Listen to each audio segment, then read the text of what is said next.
biological sex is about biology, right? And it's typically male or female. I haven't seen a third sex yet.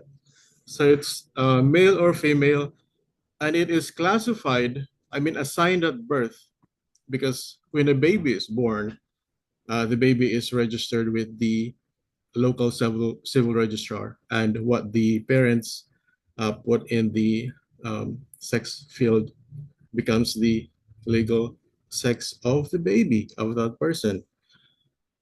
As opposed to gender, gender is about identity. It is about how someone sees themselves and how they express that to the world. It can be man or it can be a woman, non-binary, or something else entirely. I've heard of things like transgender, so that could be another kind of gender. So, in other words, sex is assigned while a gender is lived. So, to give you a little bit of history about 2111, ano ba yun? Sorry, 211125 SC, this thing I'm talking about. Back in September 19, 2026, the Supreme Court issued Circular Number 82-2006. So, what was it about? So, yung 82-2006 was the first attempt of the judiciary to institute usage of gender fair language. But at the time, um, gender fairness was only a concern. So, parang at the time, parang ang Supreme Court, they started to worry about gender fairness. So it became a concern for them. And the next Memorandum Order 90-2021, back in 2021, this time, uh, the worries of the Supreme Court that they had at the time of 82-2006, they started to institute it into their everyday stuff. So hindi na lang siya concern. This time they want it to be a core value, and so in February 2022, the guidelines on the use of gender fair language in the judiciary and courtroom etiquette, or 2021 1125 SC, became effective. So these two, the 82-2006 and 90-2021, are core backgrounds of the gender fair rules. However, there are also other legal bases. They are actually discussed in the whereas part of the document. They are here. So I'm going to outline these ones. So there is the 1987 Constitution, specifically Article 2, Sections 11 and 14, as well as RA 7192, which the earlier reporter discussed. This is the Women in Development and Nation Building Act. And then we have RA 9710, the Magna Carta of Women. And then more recently, RA 11313, the Safe Spaces Act, or the Bawal Bastos Law. So let's discuss the 1987 Constitution. What does it say about gender fairness? So in Article 2, Section 11, it says, the state values the dignity of every human person and guarantees full respect for human rights. So, in essence, every person, no matter their gender, background, identity, they deserve to be treated with respect. And this is one of the foundations of the rule promoting fair and inclusive language in court. But what about the role of women? So, in Article 2, Section 14 of the 1987 Constitution, it says, this state recognizes the role of women in nation building and shall ensure the fundamental equality before the law of women and men. So, in short, according to the Constitution, women must be treated equally under the law. And just like men, they are equals. So, how do you do that? It would be by means of using respectful, and gender fair language. And that helps stop discrimination and ensure that both men and women are given the same level of respect and protection in court. But what about RA 7192? So this was discussed earlier. I'm going to mention two sections. In its declaration of policy, the state recognizes the role of women in nation building, and that is to ensure fundamental equality before the law of women and men. And then in Section 3, a responsible agency of 7192, it says uh, it should ensure women are included in foreign aid programs and recommend funding for women's development activities. And then in Section 4, in its mandate, it says it should the government should prioritize rural programs that help women earn and stay in their communities. So that's 7192.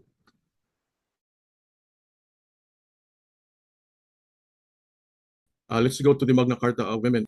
The Supreme Court's gender fair language rule is strongly inspired by key provisions of the Magna Carta of Women, or RA 9710, which mandates the elimination of discrimination against women and affirms the state's role in promoting gender equality. There are four parts that directly inspired the rule. Section 2, in its Declaration of Policies, 9710, the Magna Carta of Women states, the state condemns discrimination against women in all its forms and pursues policies that eliminate it. And then in Section 5, on the human rights of women, it says the state affirms women's rights as human rights and shall intensify efforts to fulfill its duties under international treaties. So these sections promote respect and dignity for women in all settings, including the judiciary, and pushes institutions to align with UN principles on gender fairness. In the same Republic Act in Section 36 on gender mainstreaming in government, it says government offices must use gender fair language and promote gender sensitivity. So this section explicitly requires the use of gender fair language, which is the heart of the Supreme Court's rule. Recently, however, Safe Spaces Act, or the Bawal Bastos Law, RA 11313, wanted to include wanted gender fairness to be more inclusive, not just for women, because if you noticed in the previous two Republic Acts, 7192 and 9710, they kept have other genders. So that's how the Safest Spaces Act came about. And so the Safest Spaces Act heavily influenced the Supreme Court's gender fair language rule by reinforcing respect, protection, and inclusivity in both public and professional settings, including the courts. Meron tayong mga um, anti-harassment laws, but they are kind of narrow, limited to settings like in the workplace, in let's say mga specific settings lang. But Safe Spaces Act when it made it sure that ang pagiging bastos is now outlawed in all areas, not just at the workplace. Could be in public areas as well. So bawal na mag-cut call, bawal na mag harass or discriminate in public areas, according to RA 11313, the Safe Spaces Act. So there are four specific areas in RA 11313 that influence the Supreme Court's gender fair language rule. Section 2, it says, the state ensures an environment free from gender-based sexual harassment in all spaces. So all spaces, streets, workplaces, schools, online. So meron na ding online, not just offline. And what that means is there was a need for safe, respectful spaces, including in the courtroom, because the courtroom is also a workplace. So the courtroom must be free from sexist, homophobic, or transphobic remarks and jokes or actions.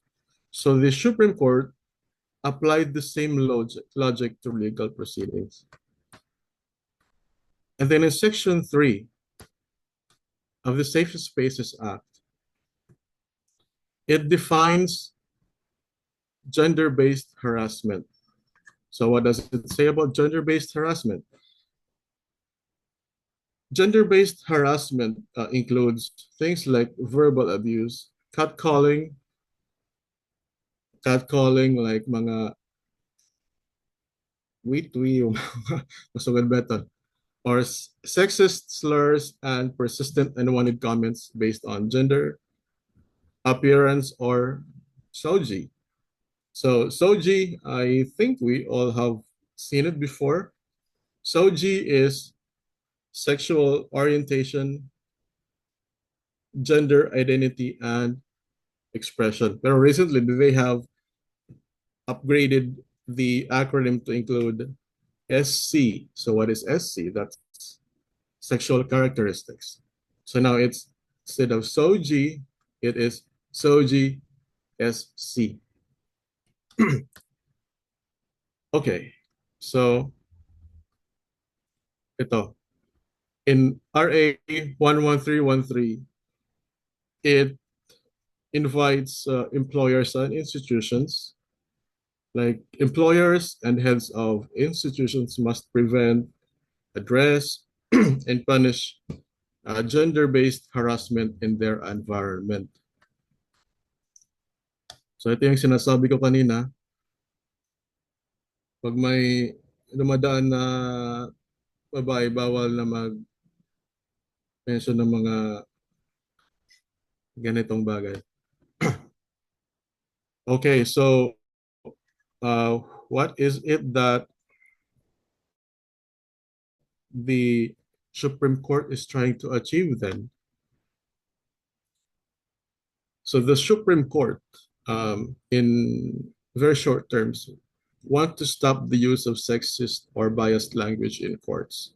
So that means mga things like issuances, documents, decisions, and legal writing. Later, we will discuss, there was a case about a judge that this judge, during examination, he asked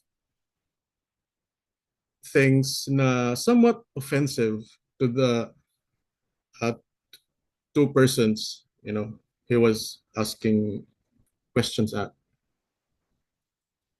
Second, the Supreme Court wants to promote respect for all people regardless of gender. So that's gender fairness, essentially, and make the courts a safe and fair space for everyone, especially those who are often disrespected and marginalized. So the Supreme Court says in the 2111-25 SC document that sexist language devalues members of one sex, almost invariably women, and thus fosters gender equality. So indeed, it has been pointed out that the use of gendered generics can communicate subtle sexism, distract, and create ambiguity. So we've so far defined gender, but what about gender fair language? So essentially, gender fair language means using words that don't favor one gender over another. For example, instead of saying chairman, which implies that the chair is a man, we should say chairperson because the chair could be a man or a woman or another gender. Or instead of saying policeman, we say police officer. Or very common in literature is man. Instead of saying man, we should say person. So we've been talking about theory so far, but how does in reality how does it work in practice? What are the areas in the court system that I mean needs to pay attention to that we need to pay attention to? Well, since we're talking about the judiciary, it includes everybody in the judiciary, things like lawyers, judges, justices, even court employees, as well as mga litigants and lawyers that represent litigants. So according to the document, judges, lawyers, and court staff should avoid assuming people are male by default or mentioning appearance, marital status, or gender when it's not relevant, or using gendered titles like chairman or congressman. In the courtroom, in the courtroom, judges and court staff must avoid sexist jokes or comments, and they should treat everyone equally, including women, LGBTQ persons, and people with diverse gender identities. Lawyers are also encouraged to follow the same respectful conduct during hearings, and lawyers should address other lawyers using gender-neutral terms such as attorney, counsel, etc. So that's what the rule says what everyone in the courtroom should do. And how does it affect witnesses and litigants? Well, witnesses and litigants are especially vulnerable when they appear in court. So this rule makes sure they are treated with respect, dignity, fairness, regardless of their gender, sexual orientation, gender identity, or expression. So now let's go to what does the rule require. So ito yun, this is essentially a reiteration of the previous slides. There shouldn't be gender-based harassment or shaming in the courtroom, in documents, in issuances, in legal writing. Should be respect for gender identity and pronouns. So if a person identifies as a woman, a man, or non-binary, the court must use the correct pronouns and name, even if it's different from what's on legal documents. The document outlines ways on how to go about this. We will discuss in a bit. Okay, privacy and sensitivity. So in sensitive cases like rape, sexual harassment, or gender-based violence, the court must handle testimonies with care and discretion to protect the dignity and mental well-being of the witness or litigant. And as well, judges can order the use of closed-door hearings or video testimony to prevent trauma or embarrassment. Okay, what about avoiding biased assumptions? So court officers and lawyers must not assume someone is lying, aggressive, or unstable just because of their gender or how they express it. And gender should never be used as a reason to question someone's credibility.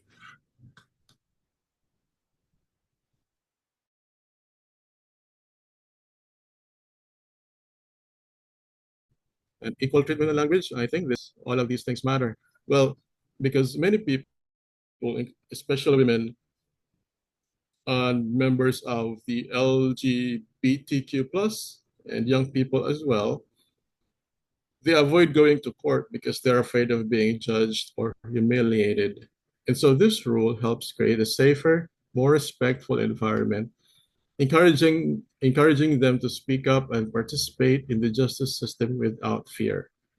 And it also makes sure that courtrooms are places of justice and not intimidation. And who has to follow the rules? So, who has to follow the rules? Like um, mentioned earlier ago, it's everyone in the court system. People like judges, staff, lawyers, litigants, witnesses, even security and other personnel. So, in accountability and training, there is a committee in the Supreme Court Committee on Gender Responsiveness. They monitor if people are following the rule. Well, this is done by means of, I guess, I'm not really sure about the specifics on how this is done, but I guess one of the steps would be reporting people to the Supreme Court if they are in violation of the gender responsiveness rule. And I think I remember in judicial ethics subject, it's one of the conducts allowed as uh, lawyers and members of the judiciary. Okay, so we've been talking about um, gender fair language, but how exactly does it work?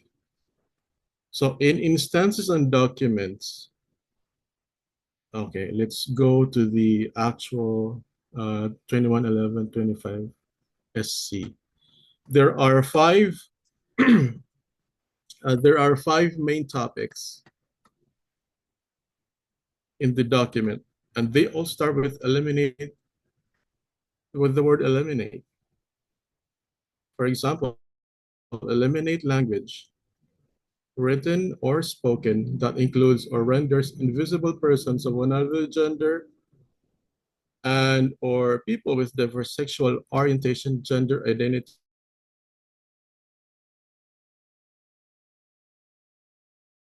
and expression, and sex character. Then, so for example, stop the use of generic masculine. So in literature, we often see the word a man to refer to all of humankind, but it doesn't seem like it's gender fair because man is, man, and there's women, there's transgenders, and so the Supreme Court recommends instead of saying man, start using gender neutral nouns such as people, persons, humans, human beings, or humankind, humanity, and the human race to encompass, all of humankind. If you have time, you can go to the Supreme Court website and look for this document. It's quite extensive. There are five main topics, and each topic outlines examples of what needs to be changed in language. Okay, so that was the first rule. Second rule is eliminate language which disparages or marginalizes persons of another gender or persons of diverse. So GSC, sexual orientation, gender identity and expression, and sexual characteristics. So, but how? So we should stop using antiquated terms or archaic terms and start using non-oppressive modern terms. So instead of saying Carmen, a spinster, and a retired pharmacist was declared incompetent by judgment, we should say Carmen, unmarried, a retired pharmacist, was declared incompetent by judgment. So spinster is a very old word, and it refers to a woman that's unmarried. So instead of saying spinster, we should say unmarried. Rule number 3 says eliminate language that fosters unequal gender relations. So here, we should stop treating sexes with lack of parallelism and start adopting parallelism in word choices. So instead of saying they were married in Manila and lived together as man and wife. So from the phrase man and wife, you can pretty much tell that it implies that the man is superior to the woman because the woman is called wife. So there is no parallelism in this choice of words. Instead, we should say they were married in Manila and lived together as husband and wife. So that's the gender fair choice of words. Rule number 4, eliminate sexist language in coded material. Here, we should stop quoting unfair conclusions about the sexes and retaining sexist language. Instead, we should start paraphrasing the quote using non-sexist language. For example, instead of saying, indeed, a man is king in his own house, we should say, indeed, it has been said that a person is the ruler of one's own home. So here, we omitted the word man and king because man is a specific gender. It is not gender neutral. And king also implies that it is a man. So the gender neutral sentence is, indeed, it has been said that a person is the ruler of one's own home. And Mr. then Go, we have rule number 5. Yes, Tony. I would just like to Oh, cut you off. Would that be okay to have a lunch break? sure. No problem. I can continue at 1, right? 1. Yes. Thank you. Okay, sure. See you. Thank See you all you. this 1 p.m. Thank you, attorney. Sure. Thank you. Thank you, attorney.